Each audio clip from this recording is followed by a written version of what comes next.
الله ذوالجلال آفریدگار بشریت در قرآن می‌فرماید که این شکرتم لازیدن نکن.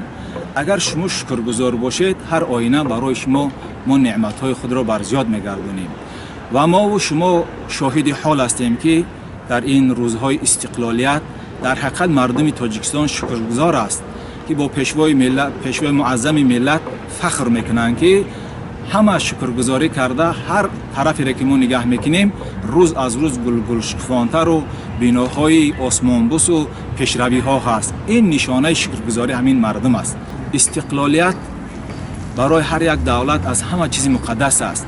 ما و شما باید در اطراف پیشوای معظم ملت جمع شویم و اون کارهایی که پیشوای ملت رو امروز کردن اون سرمشق حیات ما و شما بشود.